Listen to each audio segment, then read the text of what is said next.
coming down 99E north, and going, to pass through Brooks, and I passed through, coming up to Jervis. There's a light, stoplight, and it's well lit right there at the stoplight area. And I could see, in front of me, quite a ways in front. I could see taillights, and then I look down, to see how my son's doing, and then look back up, and it's pitch black. I mean, there's no cars. I mean, it was like somebody were to just grab the cars and pick them up, out of the way, and I thought that was kind of odd, and I keep on driving forward, and then I see the car, and I see both of them and on the side of the road there, and they were both pretty badly, mangled. And immediately got on my phone, called 911. I look over to my son, make sure he's still asleep, and I closed the door, and he was asleep still, and I'm on the phone, and I go over to the passenger car first, and I couldn't even see in the car. I mean, it was really, something else, and I yelled for them, and they didn't reply. At the same time, I'm talking to the dispatcher on my cell phone, and I walk over to the other vehicle, and as I yelled, once or twice, 3 times, I got a response. And then, as I got the response, then, I'm like, okay, there's somebody in there, I need to help them. And I'm talking to dispatcher, and at the same time, I'm looking, trying to do anything I can do to help them, and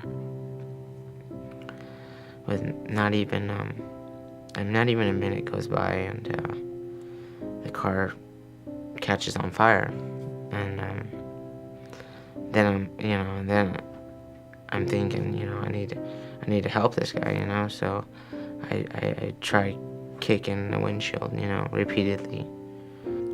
I mean, it seemed like it was only 10-15 seconds, and the fire went from a small fire, to really hot, I mean, it was really hot. And then after that, I tried to jump, because the car was laying on its side. I tried to jump on top to open up the door, and I just kept on slipping. And I couldn't get my footing right to get up there, and I couldn't do any more to help him, and I just felt helpless. The fire was so hot, and by that time the police the first cop arrived on the scene, and he attempted to kick the windshield in, and he was, as he was kicking, he was spraying the fire extinguisher and trying to get the windshield to open up, and 6 or 8 other police officers showed up. They all had fire extinguishers, and they all, got up close to the car. I mean, where I was standing in the car, I could feel the heat from the car, and I could just imagine how hot it was to them. And they were maybe 5-6 feet away from the car. They all sprayed it, and at the same time, and the fire wouldn't go out, and it's hard to watch something like that happen, and know that's all you can do, and there's nothing else you can do.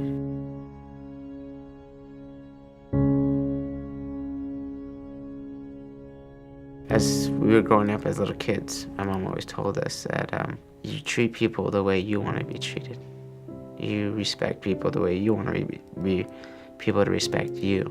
You always help people that need help. There's no reward for helping people. There should be no limit to the extent. There shouldn't be a line where people say, you know what, I'm not going to cross this line. Because I know, for a matter of fact, if that were me, I would hope to God or Jesus that somebody would help me, because that's what makes people who they are, you know. At the year reunion for Angie, we all went to her gravesite, her family, and her uncles, and we all had a picnic with her. And her mom passed these out to all the nephews and cousins and whatnot, and it's a guardian angel. And so it's like I carry her around with me all day.